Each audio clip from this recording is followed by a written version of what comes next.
Welcome to MantleSaga, where superhero legends begin. The highest god in Marvel did not appear when universes collapsed. He did not step forward when the Infinity Gauntlet rewrote reality. He did not intervene when Thanos held half of existence in his hand. And yet one of the clearest times Marvel ever showed this being was not during a multiversal war, but in a dark alley beside a broken Peter Parker, just after Aunt May was dying because of him. That is the part that should bother you. Because if this entity truly stands above eternity, above death, above the Living Tribunal, above every law and force in the Marvel cosmos, then why reveal himself there? Why not when reality was breaking? Why not when billions were at stake? Why appear for one grieving man with blood on his hands and nothing left but desperation? That question is the key to everything. Because the one above all is not just another cosmic being at the top of Marvel's power ladder. He is the reason the ladder exists at all, the final authority behind judgment, balance, creation, and power on a multiversal scale. He is not simply the highest force in the hierarchy. He is the silent truth that gives the hierarchy meaning. And that is what makes him so fascinating. For a being meant to stand above every god, every abstract entity, and every cosmic law in Marvel, the one above all appears only rarely, almost in fragments, as if the stories themselves are reluctant to look too closely at what sits above everything. He feels less like a recurring character and more like a final answer the universe only brushes against when the stakes become too large for anything less than divinity. But to understand why Marvel's highest god would matter in a story about Peter Parker's grief, we have to go backward. Before the alley, before Aunt May, before the Living Tribunal's courtroom, before Marvel even had a proper mythic title for the being above all things. Because long before readers knew him as the one above all, Marvel hinted at him in much simpler terms, and that is where this story truly begins. With the moment Marvel first suggested that even a being as vast as eternity was not the end of the line. Once that door opens, the whole cosmic order starts to look different, not like a collection of powerful beings competing for supremacy, but like a creation already resting beneath one final authority. The first real trail goes back to Doctor Strange Volume 2, number 13, in a story built around Nightmare and the rescue of Eternity. On the surface, it feels like a classic Doctor Strange conflict, a battle against a ruler of another dimension, fought in a place where that enemy is strongest.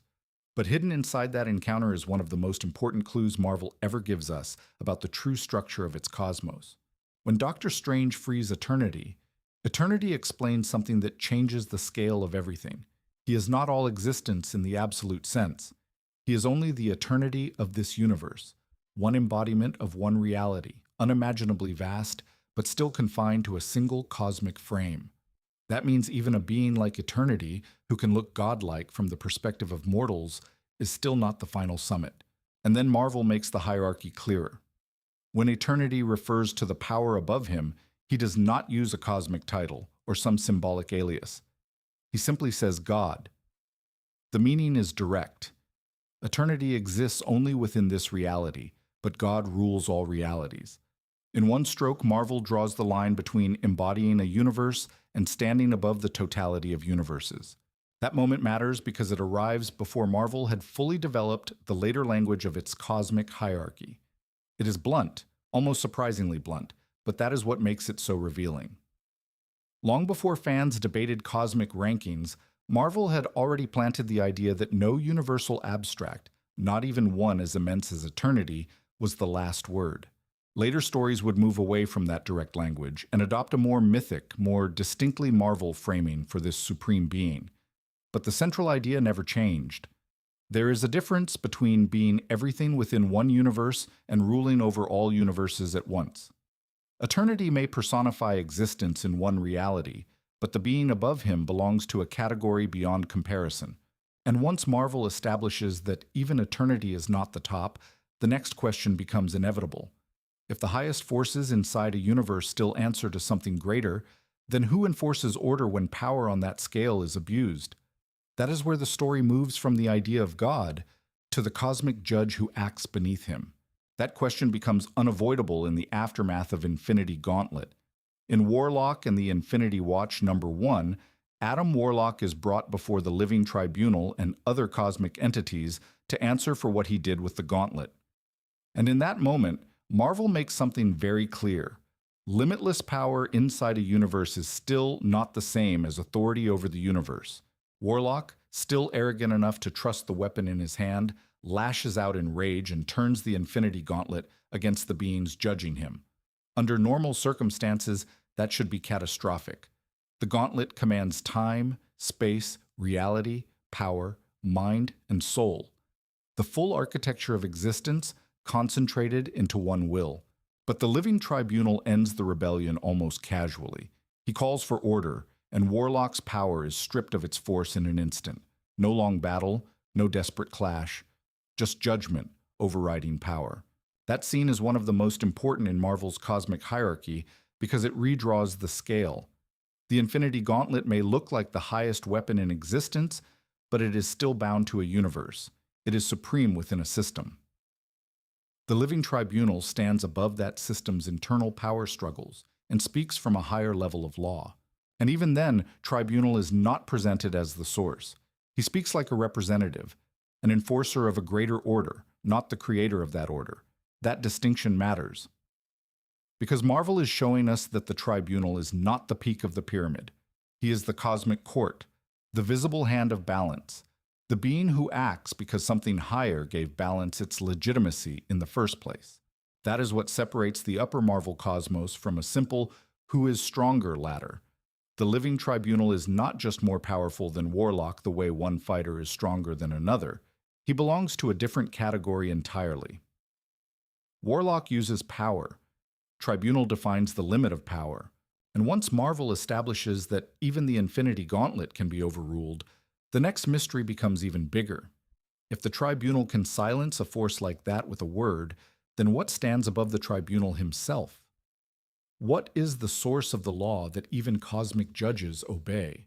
To answer that, Marvel takes one more step and begins giving its highest power a more distinct name. Marvel moves closer to that answer in Infinity War #2 through one of the strangest sources of knowledge in its mythology, the Infinity Well. Hidden within the domain of Mistress Death, the well offers infinite knowledge, but only to those capable of asking the right question.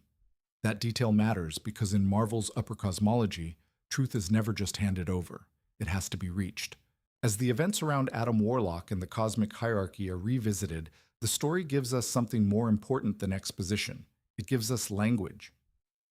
For one of the first major times, the supreme force above all cosmic entities is no longer framed in the blunt, early language of God. Instead, Marvel moves toward the title that would define him going forward, the one who is above all. That shift is more important than it looks. God is direct, but also broad. The one who is above all feels more precise, more deliberate, more in tune with the way Marvel builds mythology. It does not describe a deity among other deities. It describes the final point beyond every rank, every realm, every abstract force, and every cosmic law. In other words, Marvel is no longer just implying a supreme being. It is carving out a unique place for him in its own symbolic language. Not Odin, not eternity, not death, not the Tribunal, not even the totality of one universe. The one above all stands outside comparison because comparison itself belongs to the system beneath him. That title also helps explain why the character remains so difficult to depict directly. Once a being is established as truly above all, any normal appearance risks shrinking him into just another figure inside the hierarchy. So Marvel handles him carefully. It names him, but still keeps him distant. It defines him, but only in glimpses. And that makes what happens next so fascinating. Because when Marvel finally gives readers one of the clearest visual manifestations of this highest power, it does not choose some endless cosmic abstraction. It chooses something far stranger, and in some ways, far more revealing. It opens the door and puts a creator there. That reveal comes in Fantastic Four, #511, and it remains one of the strangest moments in Marvel's cosmic mythology. Believing Ben Grimm has died, Reed Richards, Susan Storm, and Johnny Storm make the impossible journey into heaven to bring him back. This is already a story operating beyond normal superhero stakes. Not a fight for a city or even a universe, but a confrontation with grief, love, and whatever waits beyond creation. And when they finally reach the domain of the one above all, Marvel does something unexpected. It reveals him as Jack Kirby. On one level, the scene feels playful, almost like a cosmic wink. But beneath that playfulness is a sharp symbolic truth. Jack Kirby was one of the great architects of Marvel itself, one of the minds that gave form to the Fantastic Four and so much of the universe around them. So by placing Kirby in that role, Marvel is not just making a joke. It is linking the idea of supreme divinity with the act of creation itself. That is what makes this appearance so powerful. The one above all is not being framed only as the highest force within the story. He is being framed as something closer to the source of the story, the hand behind worlds, characters, and impossible lives. In a universe built from imagination, the highest God is shown in the image of a creator. At the same time, the scene leaves an interesting tension behind. This version of the one above all does not feel like a tyrant micromanaging every second of existence. He feels more like someone who set the universe in motion and allowed it to unfold. That slightly detached tone sits in contrast with later descriptions of him as omniscient and omnipotent. And that contradiction is part of what keeps the character from becoming too simple, because the one above all is never presented in just one way. Sometimes he feels like a theological absolute. Sometimes he feels like pure authorship. Sometimes he feels like Marvel's quiet admission that beyond every cosmic war, there is still a creator behind the page. And after this strange metatextual glimpse of heaven, Marvel takes the character somewhere even more powerful, away from cosmic symbolism and into the private grief of Peter Parker. That is what makes Sensational Spider-Man number 40 the most powerful, one-above-all story Marvel has ever told. After cosmic courts, metaphysical titles, and heaven itself, the highest being in Marvel does not appear in the middle of a multiversal collapse. He appears beside Peter Parker, exhausted, furious, and falling apart as Aunt May lies near death after an assassination attempt meant for him. This is Spider-Man at one of his lowest points, not because he has been physically overpowered, but because the logic of his life as a hero has turned inward and struck the people he loves most. Peter can survive supervillains, invasions, and impossible battles, but moments like this are different, because they force him to face the fear that being Spider-Man may have poisoned his personal life beyond repair. In that state, he lashes out and punches a dumpster, as if pain can be driven somewhere outside himself. It is an ugly, small human moment, and that is exactly why it matters. The story strips away the icon and leaves only the man, guilty, helpless, and desperate. Then a voice behind him breaks the silence. A homeless man, calm and strangely gentle, comments on the moment with a softness that feels almost unreal against Peter's emotional collapse. And what makes it immediately unsettling is simple. Peter never sensed him coming. For Spider-Man, that detail means everything. Spider-Sense should have warned him. It should have reacted to any unknown presence moving that close. But it stays silent, as if this figure exists outside the normal rules of danger, outside the reflexes Peter has trusted with his life for years. The man speaks to him, knows his name, notices his bloody hands, and then heals them. Not with spectacle, not with some cosmic display meant to impress the reader, but with a small act of mercy. That choice is important because Marvel is telling us exactly what kind of presence this is. The one above all does not reveal himself first through force. He reveals himself through compassion. And when Peter asks who he is, the answer comes in the quietest possible way. The stranger tells him Peter already knows. A brief flash of radiance follows, and Peter understands that this is not just a man in an alley. This is the highest authority in Marvel's universe, standing beside him not in a throne room, but in the middle of grief. That is why this story hits so hard. Marvel brings its supreme being into Peter Parker's pain, and in doing so, it makes a profound statement about what matters most. The highest god in the Marvel cosmos does not step in because a cosmic artifact has been stolen. He steps in because a broken man is about to ask the one question no amount of power has ever made easier. Peter does not ask about the multiverse. He does not ask why evil exists, or whether fate can be overturned, or what lies beyond death. Standing before the highest being in Marvel, he asks the most human question possible. If you can do anything, why can't you save Aunt May? That question goes straight to the heart of Spider-Man's tragedy. Peter has lived for years under one brutal lesson. Power means responsibility, and failure has consequences. So to stand in front of a being who should be able to do anything and still receive no immediate promise of rescue feels almost unbearable. It forces Peter to face a possibility more painful than helplessness, that even infinite power may not work the way grief demands it to. The One Above All does not respond with cruelty, but he does not give Peter the answer he wants either. Instead, he turns the question back on him. If Aunt May could be saved at a cost, what would Peter surrender?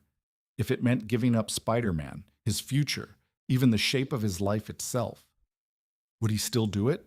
Peter says yes without hesitation. Of course he does.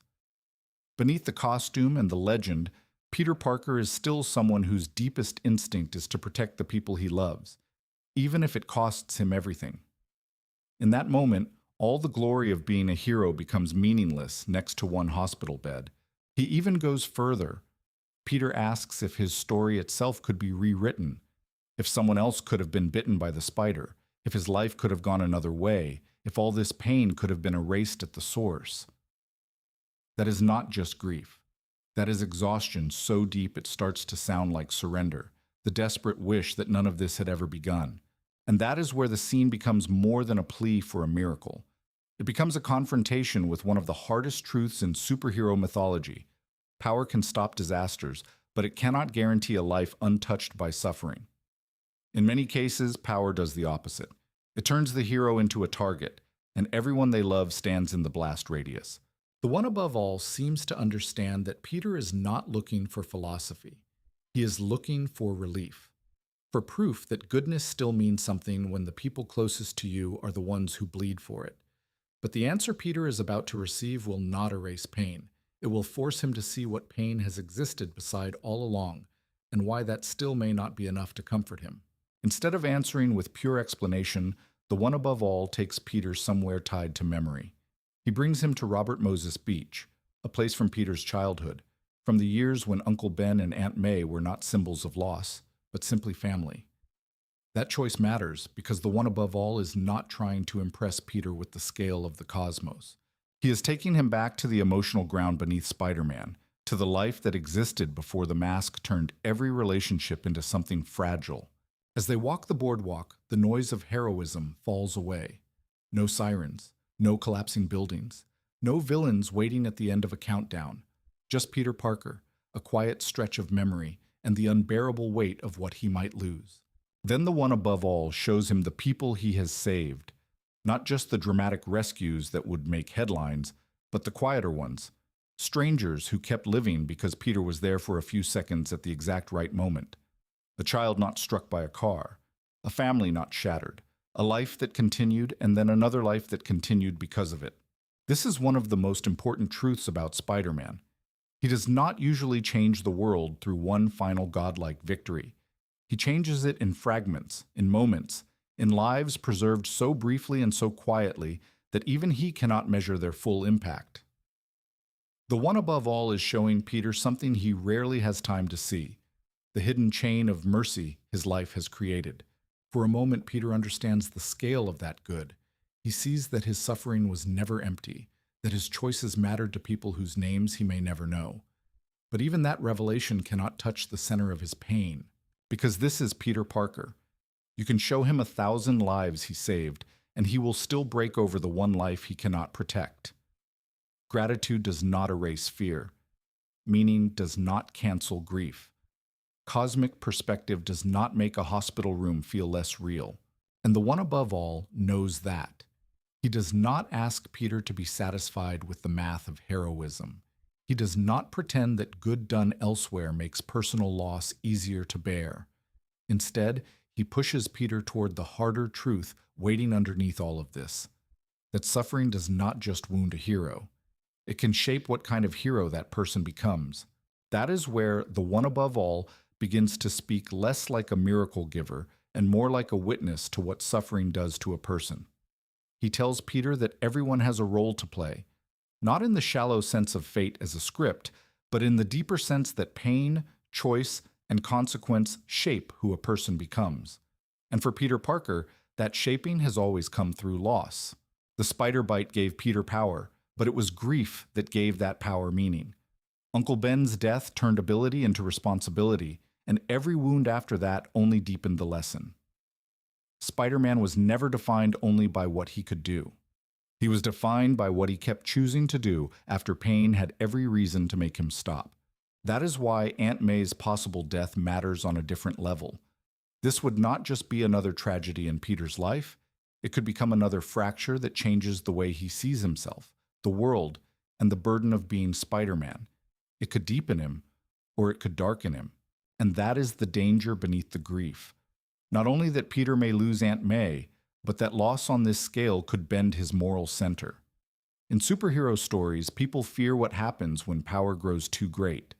But just as dangerous is what happens when pain grows too heavy, because broken heroes do not always stay heroes. The one above all is not saying suffering is noble by itself. He is not glorifying trauma. He is acknowledging something harsher. Suffering becomes a crossroads. It exposes what is already inside someone, and sometimes it forces new parts of them into existence. Compassion can grow there, so can bitterness. That makes this one of the most unsettling ideas in the entire story. The one above all does not promise Peter that goodness will protect him from loss. He does not say virtue guarantees mercy. He only makes clear that what happens next will matter, because pain is not just something Peter endures. It is something that will test the shape of the man beneath the mask. And Peter, at this point, is too shattered to care about becoming deeper or wiser. He does not want growth. He does not want cosmic insight.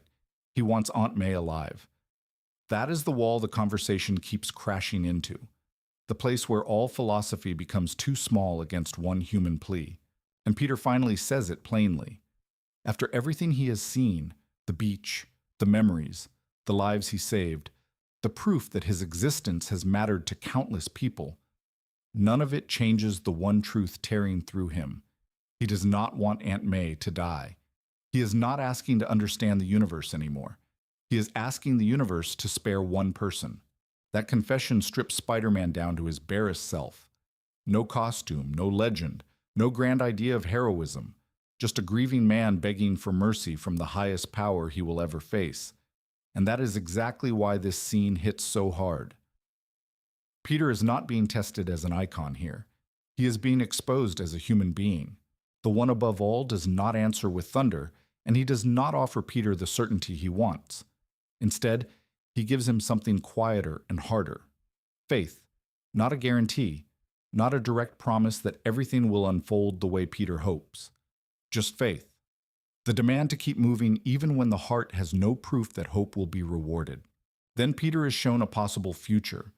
He sees himself older, sees the outline of a life with Mary Jane, sees the fragile shape of time continuing instead of ending here. It is not presented like triumph. It feels more like grace, brief, distant, almost too delicate to trust, but enough to keep despair from becoming the only thing Peter can see.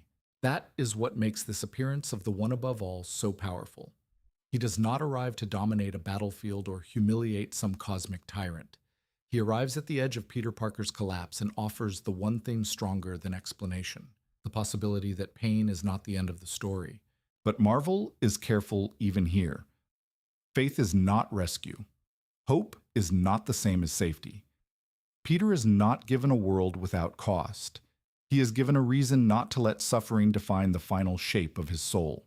And maybe that is the real miracle in this story. Not that pain disappears, but that it does not get the last word.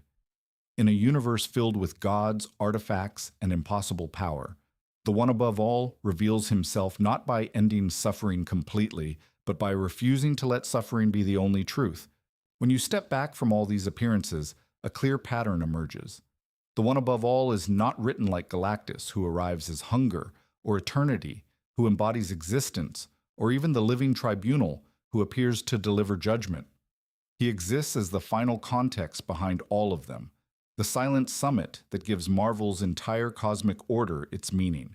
That is why his connection to the Living Tribunal matters so much. The tribunal is not simply a stronger cosmic being. He is the instrument of balance, the visible authority that can look at gods, artifacts, and universe-shaping forces and declare that they have crossed a line. But a judge only matters if there is something behind the law, and in Marvel's metaphysics, the one above all is that final source. This is what separates him from every ordinary power-scaling debate. The one above all is not important because he wins fights. He is important because he defines the ceiling beyond which Marvel's hierarchy does not meaningfully go. Eternity can embody a universe. Death can personify its end. The Living Tribunal can govern its balance, but all of them still belong to the system. The one above all is the reason the system exists at all. And there is a strange irony in that. He may be the most important being in Marvel's cosmic structure, yet he is rarely the emotional center of Marvel's stories. Heroes do not constantly invoke him. Villains do not usually rise by challenging him directly. Entire multiversal crises can unfold without him appearing once. But that distance is part of his function. He is not meant to crowd the stage. He is meant to make the stage possible. That is why his few appearances matter more than their number suggests.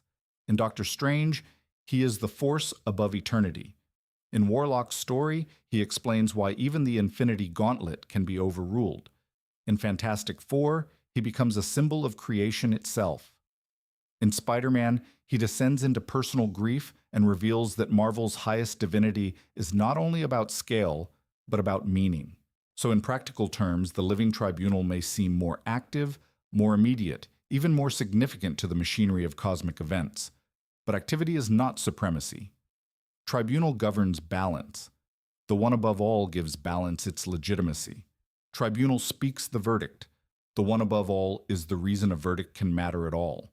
And once you understand that, the whole Marvel hierarchy sharpens. The one above all is not just the strongest being in Marvel. He is Marvel's final metaphysical horizon, the last answer behind creation, law, suffering, and hope. Everything else, no matter how vast, still exists beneath that horizon.